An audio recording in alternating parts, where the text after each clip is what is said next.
ETV ప్రేక్షకులకి నమస్కారం. Triple-X detergent soap శుభమస్తు కార్యక్రమానికి స్వాగతం. శరన్నవరాత్రుల్లో ఈ రోజు 4వ రోజు అమ్మవారిని శ్రీ మహాలక్ష్మీదేవిగా అలంకరిస్తారు. నమస్తే శరణ్యే శివే సానుకంపే నమస్తే జగద్వ్యాపికే విశ్వరూపే నమస్తే జగద్వంద్య పాదారవిందే నమస్తే జగత్తారిణి త్రాహి దుర్గే నమస్తే జగచ్చింత్యమానస్వరూపే నమస్తే మహాయోగి విజ్ఞానరూపే నమస్తే నమస్తే సదానందరూపే నమస్తే జగత్తారిణి త్రాహి దుర్గే.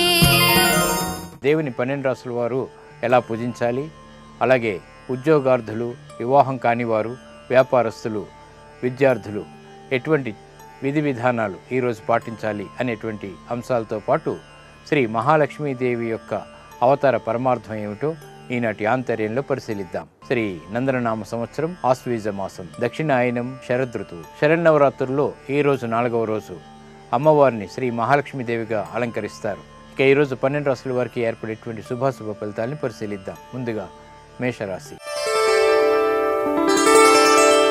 ఈరోజు మేషరాశి వారిని పరిశీలించినట్టయితే ఆర్థిక పరమైనటువంటి అంశాల్లో అనుకూల మార్పులు చేకూరుతాయి.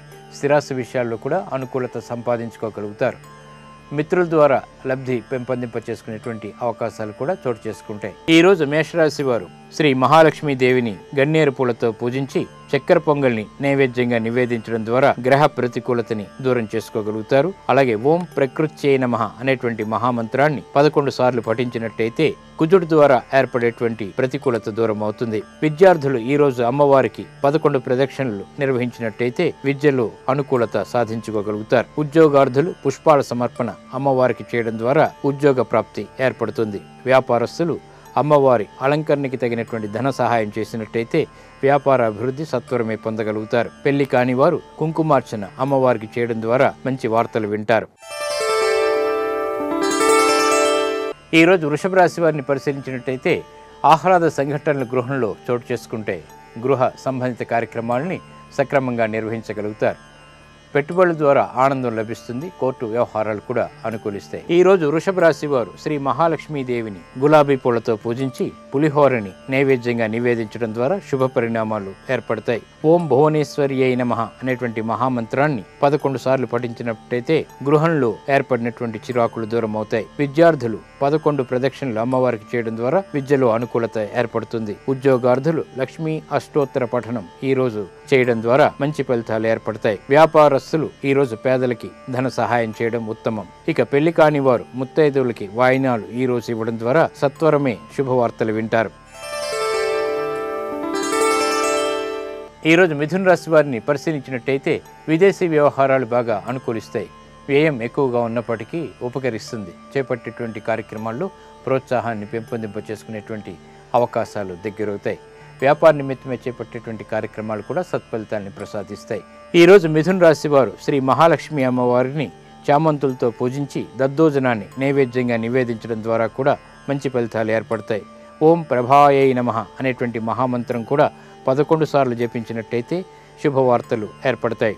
విద్యార్థులు ఈరోజు పుస్తకాల పంపిణీ తోటి విద్యార్థులకి చేసినట్టయితే కూడా మంచి అభివృద్ధి ఏర్పడుతుంది. బుద్ధి సూక్ష్మత పెరుగుతుంది. ఉద్యోగార్థులు 11 ప్రదక్షిణాలు ఈరోజు అమ్మవారికి చేయడం ద్వారా మంచి వార్తలు వింటారు. వ్యాపారస్తులు అన్నదానం ఈరోజు చేపట్టడం ఉత్తమం. తద్వారా వ్యాపార అభివృద్ధి ఏర్పడుతుంది. వివాహం కానివారు మహాలక్ష్మి అష్టకపట్నం ఈరోజు చేసినట్టయితే శ్రద్ధతో మంచి వార్తలు వింటారు. ఈరోజు కర్కాటక రాశి వారిని పరిశీలించినట్టయితే ఆర్థిక వ్యవహారాలు బాగా అనుకూలిస్తాయి. చేపట్టేటువంటి కార్యక్రమాలు ప్రోత్సాహాన్నిస్తాయి. బంధువుల ద్వారా లబ్ధిని పెంపొందింప చేసుకోగలుగుతారు. వ్యాపార నిమిత్తమే చేపట్టేటువంటి కార్యక్రమాలు కూడా ప్రోత్సాహాన్ని ప్రసాదిస్తాయి. కర్కాటక రాశి వారు ఈరోజు శ్రీ మహాలక్ష్మీదేవిని మల్లెలతో పూజించి క్షీరాన్నాన్ని నైవేద్యంగా నివేదించడం ద్వారా అర్ధాశ్రమ రవిశనుల ద్వారా ఏర్పడేటువంటి చిరాకులు దూరం అవుతాయి.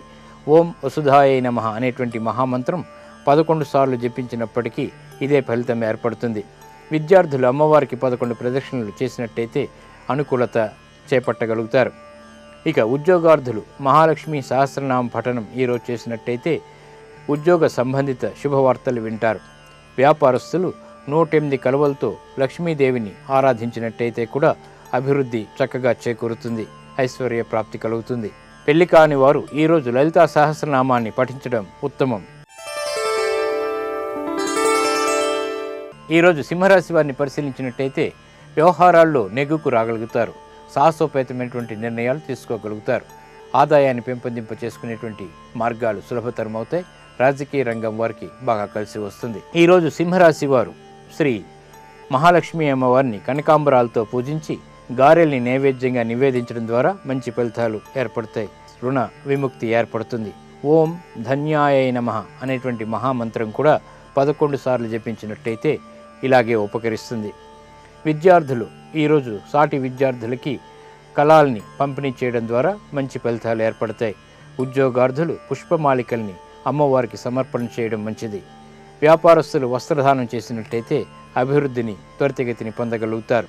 వివాహం కానివారు సుబ్రహ్మణ్య స్వామి ఆరాధన ఈరోజు చేపట్టినట్టయితే వివాహ సంబంధిత శుభవార్తలు వినగలుగుతారు. ఈరోజు కన్యారాశి వారిని పరిశీలించినట్టయితే నూతన నిర్ణయాలు తీసుకోగలుగుతారు. గతంలో కన్నా మెరుగైనటువంటి పరిస్థితులు ఆనందాన్ని కలిగిస్తాయి. పెట్టుబడుల ద్వారా ఆశించినటువంటి ప్రయోజనాలు పెంపొందింప చేసుకునేటువంటి అవకాశాలు దగ్గరవుతాయి. విదేశీ వ్యవహారాలు లాభిస్తాయి. కన్యారాశి వారు ఈరోజు శ్రీ మహాలక్ష్మీదేవిని తులసి దళాలతో పూజించి లడ్డూల్ని నైవేద్యంగా నివేదించడం ద్వారా ఏలినాటి శని యొక్క దోషం తొలగుతుంది. ఓం లక్ష్మీదేవ్యై నమః అనేటువంటి మహామంత్రం 11 సార్లు పఠించినట్టయితే భాగ్యస్థానంలో ఉండేటువంటి బృహస్పతి యొక్క అనుగ్రహం ద్వారా ఐశ్వర్యాన్ని పొందగలుగుతారు. విద్యార్థులు అమ్మవారికి 3 ప్రదక్షిణలు ఈరోజు చేసినట్టయితే ఆశించినటువంటి ఫలితాలు పొందగలుగుతారు. ఉద్యోగార్థులు ఈరోజు చేసేటువంటి హయగ్రీవ స్తోత్రం మంచి ఫలితాలని కలిగిస్తుంది.